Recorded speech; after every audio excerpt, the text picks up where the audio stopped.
You learned very early that showing emotion had consequences.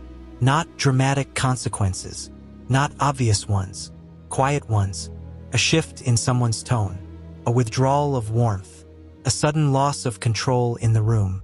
So you adapted. You became composed, measured, internally armored. You learned how to keep your face neutral while something inside you was screaming. And people praised you for it. They called you strong, mature, unshakable. But what they didn't see was the cost.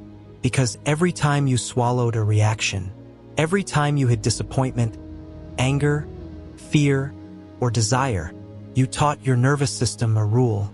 Emotion equals danger. Visibility equals loss. So you stopped showing it. And at first, this saved you, kept you safe in unpredictable environments. It made you unreadable to people who might weaponize your feelings. It gave you control when everything else felt unstable.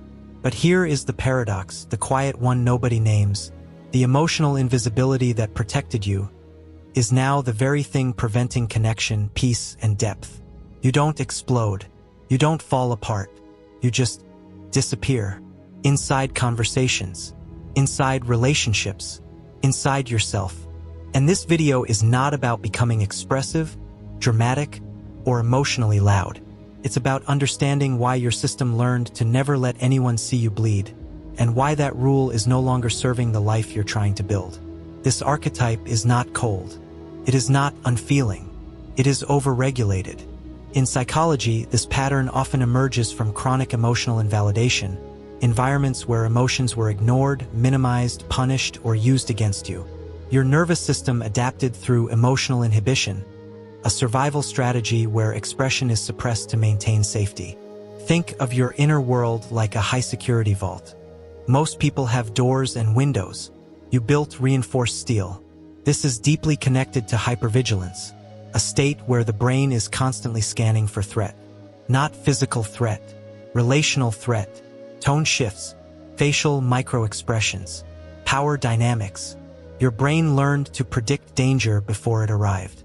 Neurologically, this rewired your amygdala to associate emotional exposure with risk, while your prefrontal cortex took over, controlling, filtering, editing every response before it leaves your mouth. You don't feel less. You filter more. This often pairs with avoidant attachment, where closeness feels unsafe not because you don't want it, but because closeness historically meant vulnerability without protection. And then there's self-concealment, a documented psychological phenomenon where individuals hide distress to preserve control, autonomy, or perceived strength. You became the calm one, the rational one, the one who never loses it. But this isn't personality. This is conditioning, a nervous system that learned, if I am seen too clearly, I will lose something important. Here is the grief no one names. You didn't just hide emotions. You hid needs. And over time, hiding needs becomes indistinguishable from not having them. This is the invisible grief, the mourning of a self that never got to be fully expressed. Carl Jung once wrote, "What we do not bring to consciousness appears in our lives as fate." Your fate became composure, but composure has a shadow. You struggle to feel fully known. Even when someone is close, there's a pane of glass between you. You long for depth, yet flinch when it approaches. You crave intimacy, yet manage it carefully, like fire. The core fear underneath this pattern is not weakness. It is loss of control. If you feel too much, if you show too much, if you let yourself be emotionally visible, something will be taken.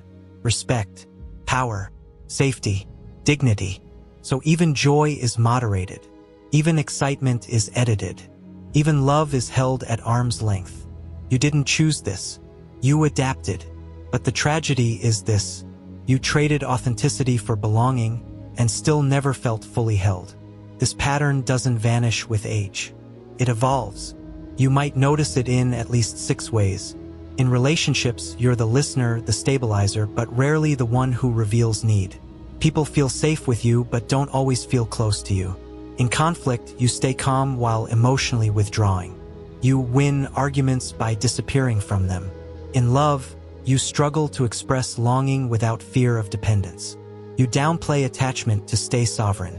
At work, you're respected, reliable, emotionally contained, but often unseen or undervalued because passion is hidden. Internally, you feel numb after intense periods, unsure whether you're resting or dissociating. With boundaries, you say, "I'm fine," when you're not, because asserting emotional limits feels more dangerous than self-erasure. These are not flaws. They are coping strategies fossilized into identity. Healing does not start by forcing expression. It starts with witnessing, naming the pattern without shaming it, acknowledging that your restraint once saved you, and gently asking, "What is this costing me now?" Healing here is not about emotional flooding. It's about permission. Permission to feel without justification. Permission to express without control. Permission to be seen without armor. This is where inner child reparenting begins, offering the part of you that learned silence the safety it never had. It's where shadow work softens, integrating the emotions you exiled to survive. And most importantly, it's where you practice choosing softness in small, controlled doses. Not to be reckless, but to be real. As philosopher Martin Buber said, "All real living is meeting, and meeting requires presence, not perfection." You were never broken. You were precise. You were strategic. You were brilliantly adaptive. But now you are allowed to become more than what saved you. You are allowed to be felt by others and by yourself. And that is not weakness. That is wholeness. If this resonated, share it with someone who hides behind strength.